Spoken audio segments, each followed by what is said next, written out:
I almost feel bad. Uncle Casey almost feels bad for the players in the WNBA.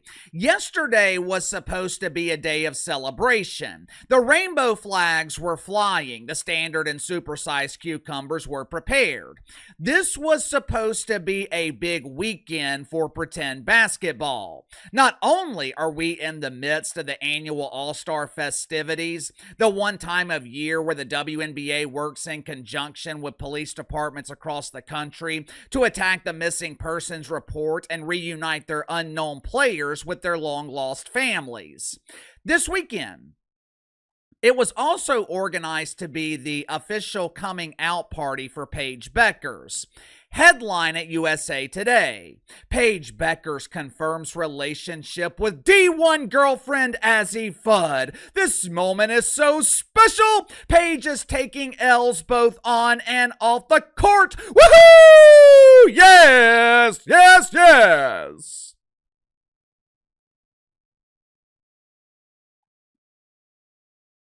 Azzi Fudd or Azzi Fudd? I thought her name was Elmer. Whatever name she is choosing to identify with, the one thing I know for certain, Elmer is damn sure identifying as the girlfriend of Paige Bueckers. As a result of this exciting news, the sun was shining bright yesterday on the WNBA dump. But then, a dark cloud emerged. The fantasy, the world of make-believe, it was once again overshadowed by the dark cloud of reality. This year, for the second time ever, the WNBA All-Star Game was supposed to feature an actual star. Normally, this celebration of pretend basketball features players that no one's ever heard of. I'm so excited! I cannot wait to see these elite athletes and their magnetic star power. Kayla McDougal, AJ Wilson, Kel Mitchell. These superstars are amazing!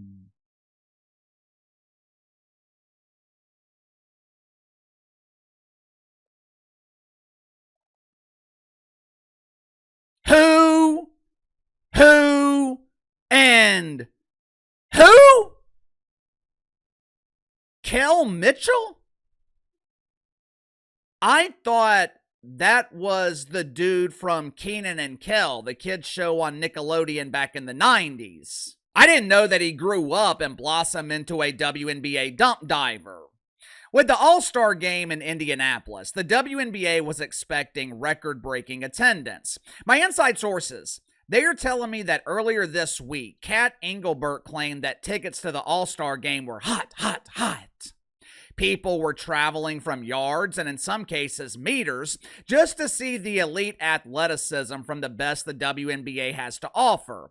Fans of Angel Reese, or as she prefers to call them, Mama.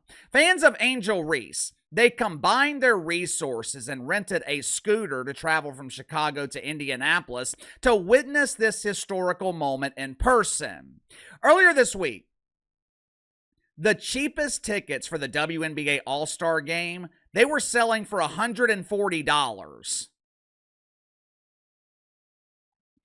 I wouldn't pay $140 to watch the NBA All-Star Game. Hell, I wouldn't pay 140 pesos to watch the annual embarrassment in the NBA. Much less paying $140 to watch a product that almost resembles basketball.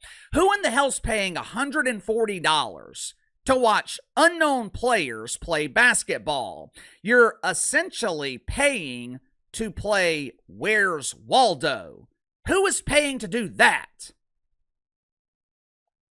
I'll tell you who. No one. Unsurprisingly, once it was announced that Caitlin Clark would be missing the festivities, once it was announced that the only star would be skipping the All-Star Game, ticket prices immediately fell into the pooper, and they have been circling the drain ever since, trying desperately not to be flushed. Make sure to like and subscribe. You can follow me on Twitter at KC_BTL84. I wanted to take a moment to thank all of my daily viewers and subscribers. As you guys know, The last 2, maybe 3 months, it has been absolutely brutal. I met with my YouTube manager yesterday, and she pointed out that all of my metrics, all of my analytics are phenomenal, but I'm down 20 million impressions this year. I said, yeah, no shit. Why don't you do me a favor and tell your boss? This past Tuesday, YouTube started cracking down on the garbage that has taken over this platform in the last few months. Things are slowly returning to normal. It is starting to get better, but I would not have survived the last couple of months without you guys. I've had some of you reach out to me claiming that you had to physically find my videos. I know it's a nuisance, but I can't tell you how much I appreciate you doing that. Even though the numbers were underperforming, you guys made sure that damn near every video hit 10,000 views at minimum, whether YouTube was pushing them or not. And believe me, they weren't. And look, it wasn't just happening to me. All of us real creators, we have been negatively impacted by automated garbage and people reusing our content. YouTube, though, they seem to be serious addressing this problem, but I just wanted to thank you guys for getting me through what was the worst few months of my career on this platform.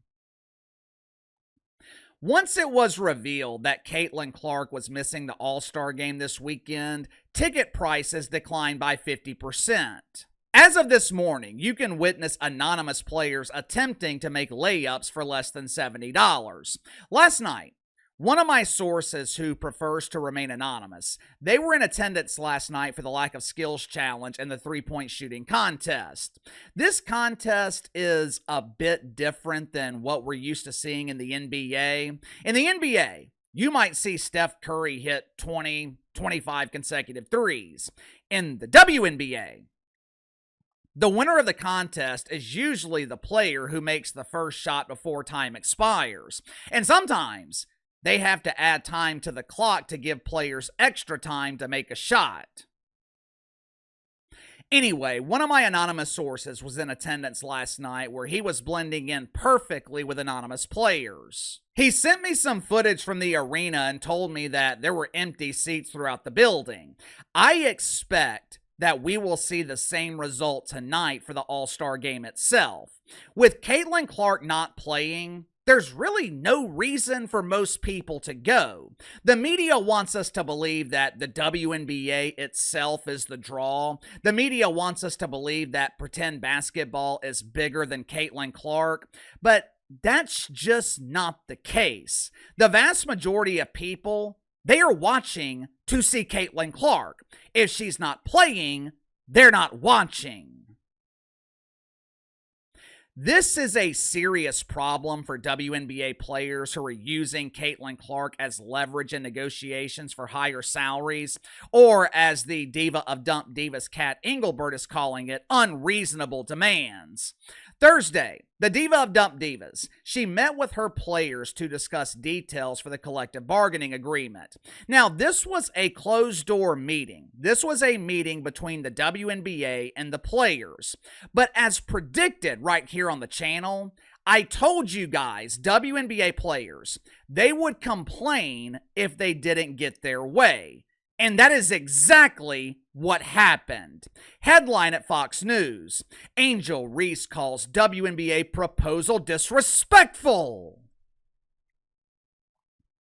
It wasn't just Angel Reese complaining. Her dozens of aliases, they were complaining too. Bayou Barbie complained, MeBound complained. As the players were leaving the portable trailer where the meeting took place, someone from the media, they approached one of the players who agreed to speak under the condition of anonymity. Now, obviously, that wasn't a problem since the media had no idea who in the hell they were to begin with. This anonymous player claimed that the offer from the WNBA was bullshit. Now, although WNBA players are doing what they do best, complaining, they're not really providing details for their complaints. Now, maybe they're not providing details because they're not legally allowed to, or maybe they're not providing details because they're afraid of the backlash. They're worried that everyone will agree with the league. Since details haven't been provided, all I can do is speculate. But one thing I know for certain, they are not close to coming to an agreement. Like I told you guys before, WNBA players, they are demanding million-dollar salaries. At $1 million a year, Caitlin Clark would be significantly underpaid. But every other player in this dump, they would be significantly overpaid. And therein lies the problem. There were 40 players in the trailer the other day, and only one of them has earned $1 million salary. The rest of them, they're fortunate to be compensated. Now, to be fair, there are a couple of outliers. Angel Reese is worth more than $80,000 a year, but for the most part, the vast majority of WNBA players, they're not generating revenue, and they're damn sure not generating profit. To make matters worse, they don't understand the business either. Watch for yourself. I don't think any progress is made. The players in our union really just prepared to allow them to see a forefront that is not playing, a forefront that understands their worth, their value. And we're going to continue to push for everything that we've earned. And I think that the word earned is something that needs to be highlighted. We get told to just continue to take crumbs and be thankful for what we have, and that's just not the case anymore in our league. And by the amount of teams that we keep adding to this league, that's not the case from a business model either. Sometimes I think our intelligence is insulted in a lot of ways. We're not just basketball players. We understand basic economics. We understand business models. We understand exactly where this league is and where this league is heading. And so we're just going to continue to push for everything that we deserve. To her credit, Natasha Cloud is well-spoken. She is an eloquent speaker. She has the ability to fool the untrained eye into thinking that she knows what the hell she's talking about. But there was a glaring omission in her lecture on economics. Natasha Cloud conveniently left out one important detail. During negotiations, WNBA players, they're not just demanding higher salaries, they are demanding a larger portion of league revenue. Right now, they're receiving 20 to 25%. I believe they want to emulate the NBA model where players receive 50% of league revenue. But here's the problem. In the NBA, players are actually generating their revenue. They're not being subsidized. They're not being artificially inflated. The WNBA is heavily subsidized by the NBA. Every year, the NBA gives them $15 million. They give them an additional $200 million to keep the WNBA on national television. Well, Casey, that's not true. The WNBA negotiated their own TV deal. Networks are clamoring for a piece of this polished turd.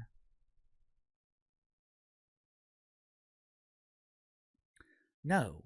Adam Silver forced the networks to accept the WNBA. Otherwise, they wouldn't be getting the NBA. Last year, the WNBA generated over $700 million in revenue, yet somehow they still managed to lose $50 million.